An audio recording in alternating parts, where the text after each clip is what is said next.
we go. What's up, comic book fans? Pete here from Comic Books Transformed, where me and my good friend over there, Brian, discuss comic books that have been adapted into streaming shows and movies. We have been covering Terminator Zero, which has been out for a few weeks, but one thing with our channel is that we like to talk about shows that have been dropped, but in segments. So instead of going through the whole season, binge watching it, we do like 2 at a time or 3 at a time. Brian, are you just better that way? Yes. Well, I was just about to ask you, are you enjoying watching this show like that? Yes. I will admit that when we first reviewed episodes 1 and 2, I had already watched up to 4, but I have not watched anything since, and I am like chomping at the bit to find out what happens next because things happened in the show that I wasn't expecting to happen, which I really like. Okay. Well, we're going to discuss full spoilers for the show, so if you haven't seen up to episode 4, why don't you guys go ahead and just pause this and go watch those 4 episodes and come back. But I'm kind of curious, what were some of the things you weren't expecting? Well, the thing I wasn't expecting was literally the last thing that happens in the 4th episode, essentially. Gotcha. I mean, should I just say it now? I guess. Sure. Yeah. Yeah.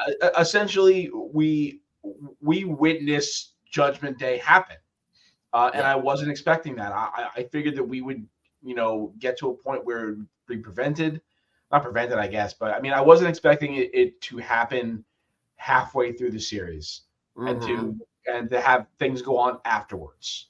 Right. Because there's 4 more episodes to go. And, they're literally like dropping nukes and stuff by the end of episode 4. Yeah. It's like how much crazier can you get? Yes.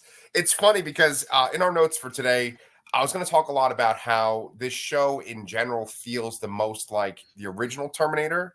Not so much Terminator 2, even though Terminator 2 and Terminator 1 feel very similar. But this feels a lot like the original Terminator, where it's like everything seems to be at night. There's a lot of neon. We have a human protector from the future. There's just a regular robot versus like a T-1000 or something like that going after people. Of course, there are differences, but to me, this show feels the most like the original Terminator. Would you agree?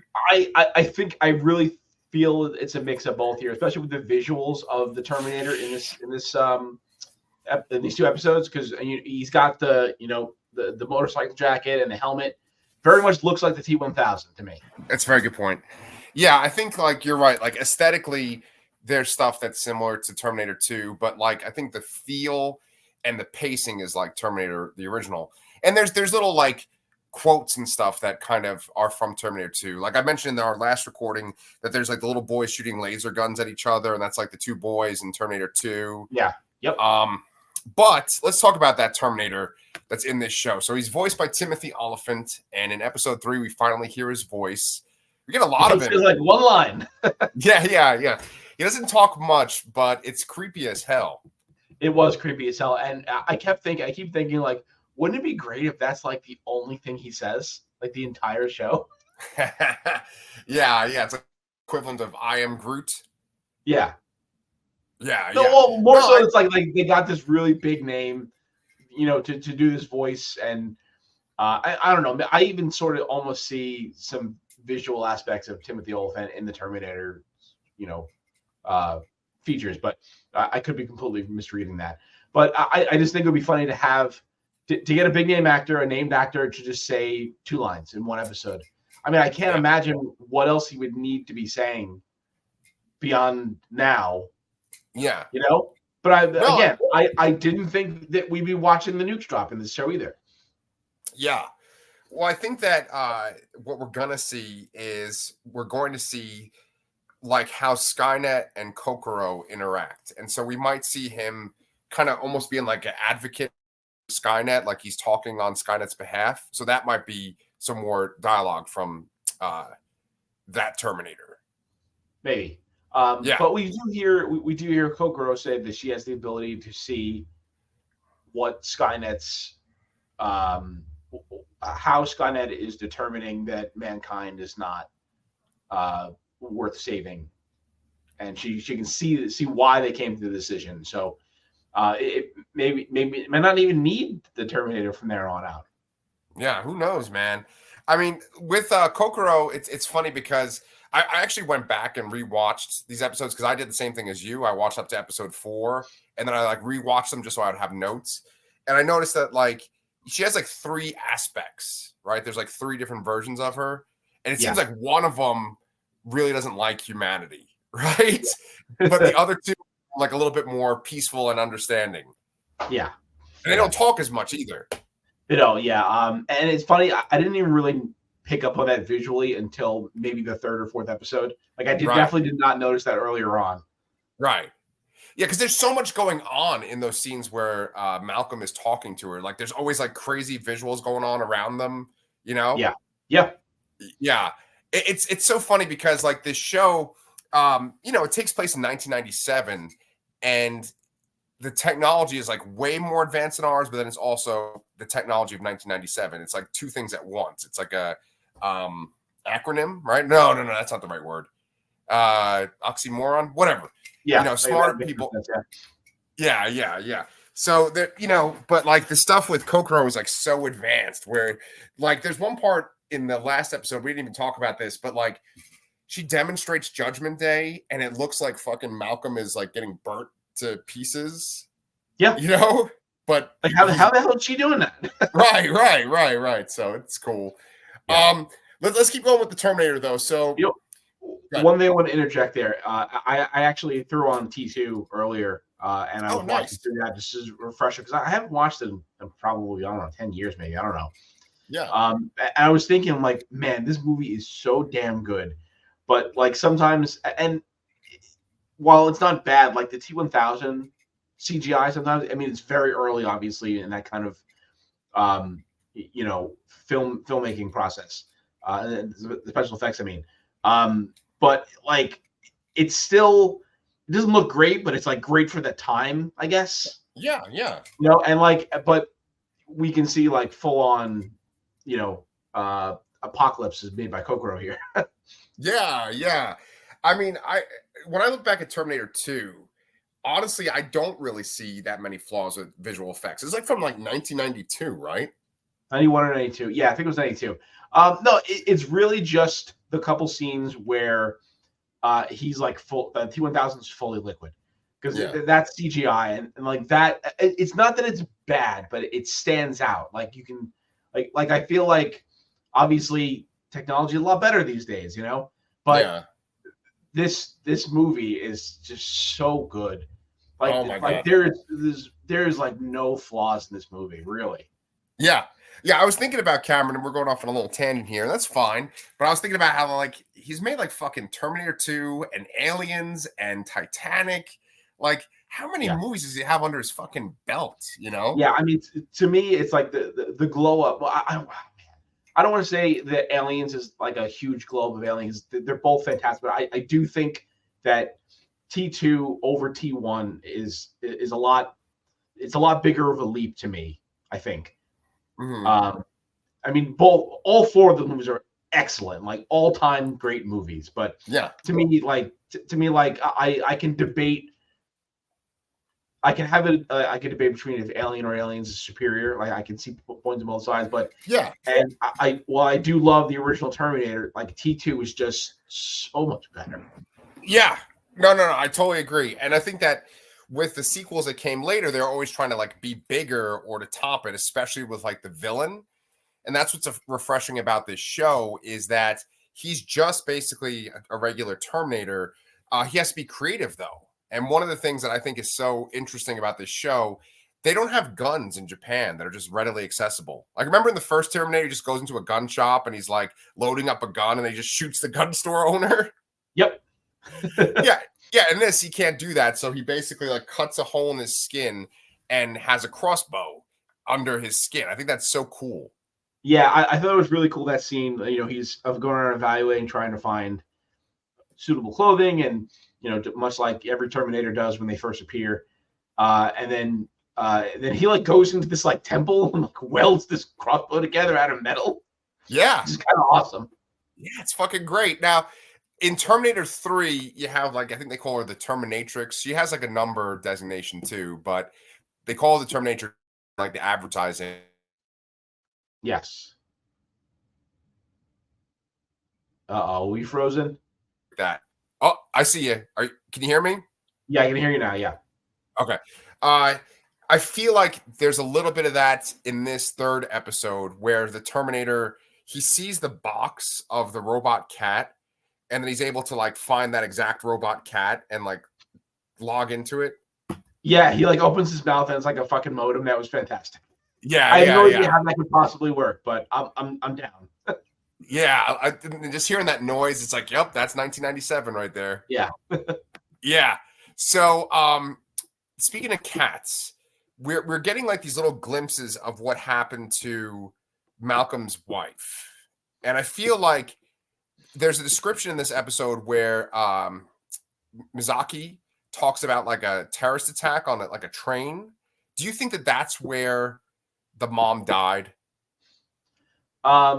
Potentially, because she's talking about that Rika has a fear of transportation, right? Right. And cats. Right. So yeah, I think they're hinting at what happened to the mom. Yes.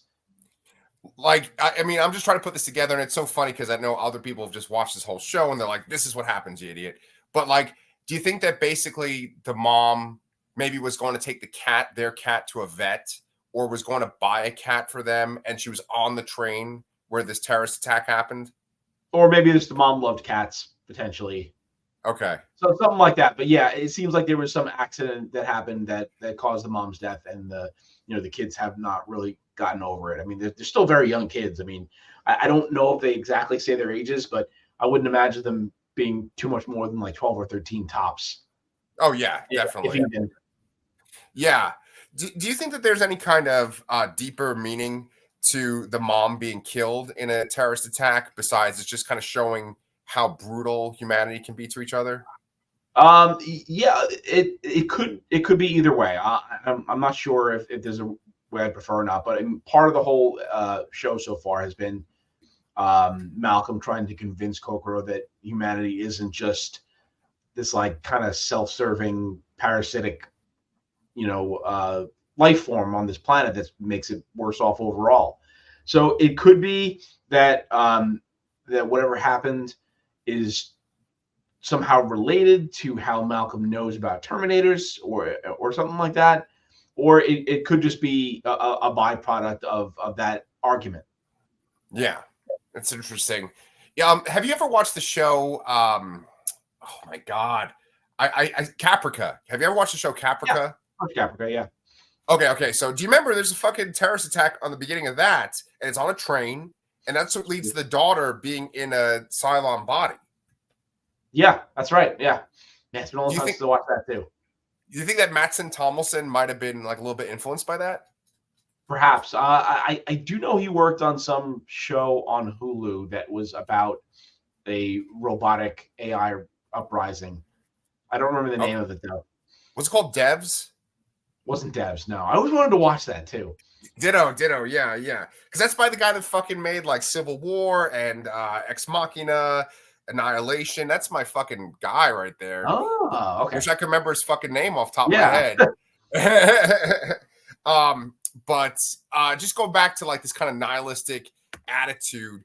The show, it's funny because Malcolm is always sitting there saying like, I can prove to you, Kokoro, that humanity is worth saving. There's something good about us, but he doesn't reveal it. He doesn't just come out and tell her. And she's like, dude, humanity sucks. You just make tools to hurt each other. Like, you haven't done anything good for this planet. She's listing all the reasons that humanity sucks. And he's got some kind of reason why humanity is good. And one thing I want to bring up, which I love the basic theme of this show. It's very similar to the Terminator theme, but it's very like subdued and quiet. I think it just goes so well with this fucking like nihilistic theme of this show. It actually very much syncs up with how the music is in Terminator 2, I think, as well. Yeah, it's somber kind of music. I mean, of course, there's action moments and stuff like that too, with more intense music. But what I was gonna say was that it's a nihilistic show. Do you think that like when Malcolm finally reveals why humanity is worth saving, do you think it's going to be something that we're going to be like, yeah, he's got a point? Or do you think we're going to be like, maybe not? I hope so. I want humanity to be worth saving. Yeah, it seems like he's trying to engineer some situation without having too much of a direct influence, and I imagine it's going to have something to do with his children. Mhm. I, I I took note that at some point in the fourth episode, Rika tries to Aiko tells Rika to call her dad, and Yeah. we see that he knows of the call, but he rejects it. He says, "No, I'm not going to answer it." I'm wondering if he's trying to set up his children in some way to show this quote unquote perfect moment that he's trying to show Kokoro. Mm. Well, that's a really interesting thing. That's something I actually didn't consider at all. And you're talking about Terminator 2 and just watching it. And I think that one major theme in Terminator 2 is the idea of like a machine learning to care, or like a machine being a better father for John, right? Like there were all these other men that Sarah Connor had in her life, and then all of a sudden, like the Terminator is like a better father than any of them could be. Like, I think that maybe they're able to instill this idea into the machines that they're almost like the caretakers of humanity, like we're like their children or something. That would Yeah. maybe stop them from wiping us out. Yeah, and in that sense, maybe that could be Misaki, who we clearly find out in this in the fourth episode is does have robot parts underneath her. Whether I mean, I imagine she's some Terminator prototype or something like that, maybe. But Yeah. I wouldn't rule out that maybe she just has a robot arm or something. But I'm kind of leaning towards the former. Right. Well, because there's even a part towards the end, we're kind of jumping around, but that's okay, where like the Terminator scans her and it says discarding a first of all, it's really funny. It rips her fucking arm off. It's really gory. Then it says discarding appendage, and then it says threat level high, and it scans her because I can't remember the wording, but it basically says that like it can't connect with her. Like it could connect with the cat and stuff, but it couldn't connect with her. Yeah, there was another point earlier in the show too, in the third episode, where it looks like the Terminator looks up at like a street lamp or something. Yeah. But you see the red, the kind of red overlay of it, but the Terminator's in view. So I was kind of curious about that. And is that like, is that signaling that Skynet may be already online or something? Ooh, that'd be a cool twist. I mean, so rewatching Terminator 2, Skynet is actually brought online in the beginning of August in 1997, and then it becomes self-aware enough to make the decision to eliminate humanity on the 28th. So really, yes, I thought it was like immediate. No, it wasn't. It took a few days, but it took about a month to figure it out, I guess, and become self-aware. So it was brought online, and it learned enough by that point to decide that humanity was not in the planet's best interest. Okay. So it was just interesting because he seems like the Terminator does seem to be able to interface with things like the robot cat and all that, but that scene stood out to me because he was the one in view. Yeah. Which signifies that something else is there. Okay, that's interesting. Well, there's definitely been this like kind of inherent creepiness about the robots that are walking around. I'm trying to remember what they're called too. They're called like EMs or something. Yeah, I don't remember either. But yeah, I mean, like we said the last time there, that one scene where there's the scene where Misako is buying the cat, and the kind of robot's kind of malfunctioning, and they're kind of treating it inhumanely because it's kind of broken. Right. And then we see the one other helper guy struggling with the dog getting away, causing an accident, and then the robot just not caring. Right. And then we also have Kento kind of like reactivating one of the robots in the basement and talking to and learning about how they got there and what they're doing and all that. I feel like that's going to come into play at some point as well. Yeah, there's something weird about that. It's like all of us robots march down here. That was the most efficient way. And there's something about like them mentioning that they all march together and like they're all connected to this network. It's like, come on, this is like setting something up. Yeah. Yeah. Maybe it's Skynet already.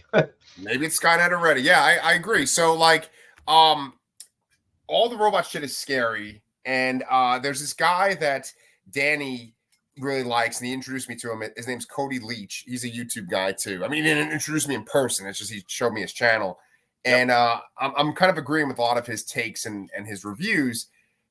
One of his hot takes for horror is he thinks that the first Terminator is a slasher, and I think that if you watch episode 3 of this show, and actually episode 4, it feels a lot like a fucking slasher, doesn't it? Yeah, I agree with that statement. It is a slasher movie. It's a totally different genre of movie. It's just a slasher with a sci-fi twist, really. Yeah, and not only that, but Cody Leach makes this point. He says that if the Terminator had a butcher knife versus a gun, you know, it'd be Michael Myers, right? Yeah, but I don't think it's slasher necessarily, means the weapon has to be a blade or anything like that, so. Right. But typically they don't have guns. Yeah, yeah. But it's more about just some person or entity just being kind of unrelenting and some kind of quest of violence. Yeah. Well, this thing's pretty fucking unrelenting when it takes a fucking Molotov cocktail to the face. That's some amazing imagery where it's walking, where its head's on fire. I love that shit. Look at that. Look fantastic. Yeah. The whole fight scene with the Terminator and Ico was really great. I like how they just, get kicked open the elevator and just knocked him down the elevator shaft too. Yeah, he just falls real silently down there. I love that fucking sequence. Before that happens, though, he just hits Ica a bunch of times with this fucking metal arm. That's after she's been shot with a crossbow arrow into her leg too. Yeah, she gets fucked up a lot. She's holding him down while it was instructing Ryan could open that elevator shaft there. So yeah, she definitely took some punishment there. Yeah, it kind of made me wonder. Well, so you didn't see Terminator Dark Fate yet, right? I have not. Okay. Here's light spoilers, and I'm sorry, but the main hero girl that's from the future is a human, but she has cybernetic stuff underneath her to enhance her. Okay. And so I was kind of wondering that about Ico, if she was more than human, because she takes a lot of punishment in these 2 episodes. Oh, is Ico more than human? Yeah. I was thinking Misaki. Interesting. Maybe that could be. Yeah. But she's still. It wouldn't prevent her from being sent back in time because she had parts there. That's a good question. Yeah, I mean, there's so much more. We're only 4 episodes in, and it feels like a lot happens in these 2 episodes, to go from where we were to where we are now. But it leads up to the police station, which is very, very reminiscent of the original Terminator. Yeah, I mean, I'd argue that's one of the most iconic scenes in that movie. Oh, absolutely. Probably the most memorable scene in that movie, I would say. Yeah. Even maybe more so than the end. The end's pretty memorable too. Yeah, of course. And of course, there's the disco part too, when Arnold shows up. Yes. Yeah. But the cops say there's nowhere safer to Mizaki and the 2 kids. And it's okay, yeah, sure. Yeah. We've seen this all before, right? So, we already kind of addressed the idea of Mizaki as a Terminator, so we don't really need to go into that. I will say that, they're doing this really great thing with her where, every time she looks at blood, she kind of, phases out. And I think that that's just really interesting storytelling because it's, creepy and it's almost like horror movie. Because at one point when she's being interrogated, she is, playing around with her thumb. With a cut on her finger, yeah. Gross. Yeah. But great. I agree. So, what do you call it? We already kind of covered a lot of these. So there's this slaughter with all the detectives in the police precinct. They introduce this good-looking detective and his schlubby partner. The schlubby partner definitely is dead because they shoot him in the head. But do you think that good-looking guy is still alive? No. So, and I called this out in my notes that I wrote too. There's a scene where it's literally the such heroic nonsense scene from Transformers the movie when Ironhide grabs Megatron's leg. It's exactly what happens. Then he looks down and he shoots him. He's definitely dead. No, but he doesn't shoot him though. He points the crossbow and it gleams, but then there isn't that moment, I don't know. I can't imagine why he wouldn't shoot him at that point. Right, because in that sequence, there's a lot of moments where a person's about to get shot, and then someone jumps up or starts shooting the Terminator or jumps up. There's a lot of saves in that part. Yeah. And he saves the kids a couple of times himself. But the other thing I could think of too is that we do see at the end of the fourth episode, the police actually capture Aiko. So maybe he could still be around and could potentially, I don't know, be used in her defense or help her escape or something. Because I imagine she's not going to stay locked up. Yeah. Because then, like, if that good-looking guy's still around, I think what might happen is that he'll like kind of say to Aiko, like, "Oh, I faced the Terminator. It was really scary. It was about to kill me." And then like this other cop showed up because there's one part where they're driving away from the police precinct, and like a cop just gets shot out of the police precinct right when they're leaving, and the Terminator has a shotgun. So maybe that guy shows up and saves the good-looking dude. Maybe we'll see. Yeah. All right. Well, that brings us up to our last little note that I have on here. There is no fate. It looks like Malcolm is about to bring Kokoro online right at the end of the show when the nukes are dropping. So so I think I really appreciated the logic here in this discussion here. So according to Malcolm, because they're witnessing Judgment Day and because Kokoro he comes to this determination that things could be different. And the fact that he's having the conversation with Kokoro at that point proves that things are different, and the fact that the Terminator is there potentially coming after him proves that he can change something. There is potential to change something, which there is no fate. So, right. There's that famous quote: "No fate, but what we make." Right? Yeah. So, what do you think him turning Kokoro online is going to do? I don't know, but Aiko seems to think it's at least just something worse. So right. I'm curious to see if the show stays in 1997, if we see any other glimpses of the future, if something actually does change. But I'm excited to see it. I hope that we don't just get some boring cliche ending there. That we get something profound. That's kind of what I'm hoping for here, because I'm really enjoying this show and I just wanted to stick the landing. Fuck yeah. I totally agree. I was gonna say that like they didn't show the missiles strike and they set her online. I think there's the possibility that like she might be able to do something to save humanity. I don't know. To me, it's like, go ahead.